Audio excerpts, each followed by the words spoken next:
In today's lesson, we talk about steps to building a web application for tracking endangered species. You will need to learn the following. The first step is an introduction to web application development. Make an overview of the project.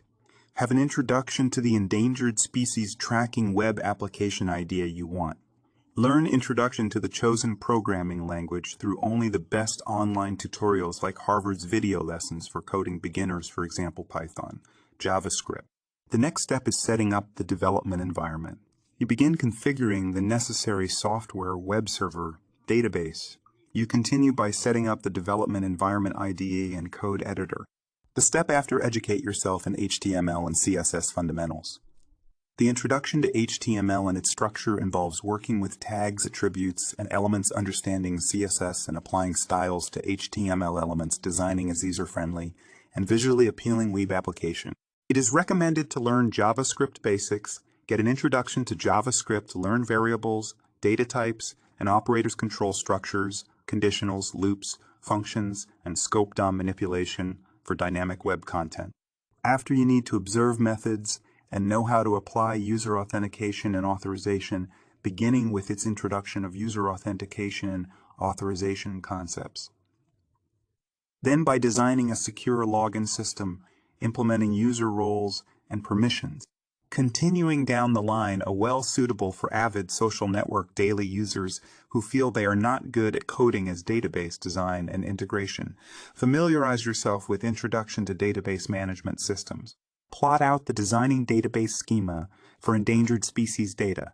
Go about implementing database connectivity, data retrieval. Learn what storing and retrieving data using SQL queries is. The plot then thickens once you get to the level of endangered species data collection.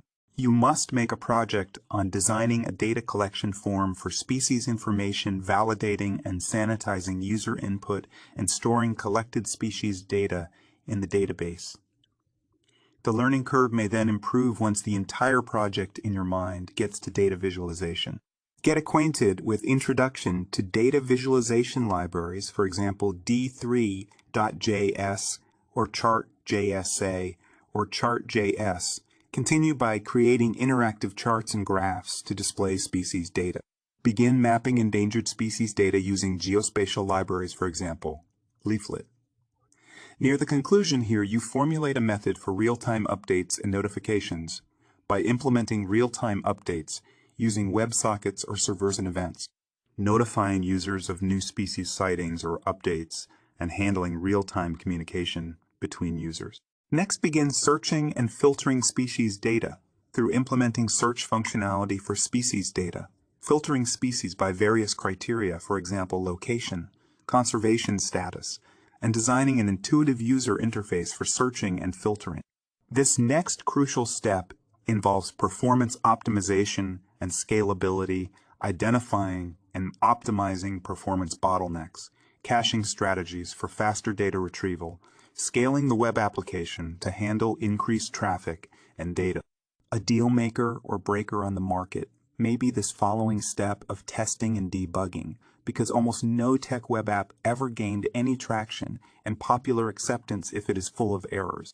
You do this by writing unit tests for different components of the web application, debugging techniques for identifying and fixing issues, ensuring the application works as intended across different browsers, and at least the two most commonly used browsers these days.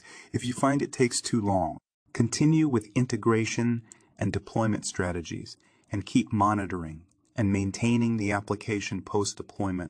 As your entire project is released to market after having followed this outline, how to learn to program an app idea like this. Making this for the web, or you are familiar with coding and use this. Keep in mind your future enhancements and extensions for your web app. Find among your users anywhere who can help you in with discussing potential future features and improvements, integrating additional data sources or API. Nowadays, the go-to for being even more tech-savvy are incorporating machine learning or predictive analytics. But don't be afraid. You must move forward with your vision and complete the steps in this whole outline in order to realize and manifest your idea into the material reality. Thank you for watching. Until next time, this is Agent Corpus Limited.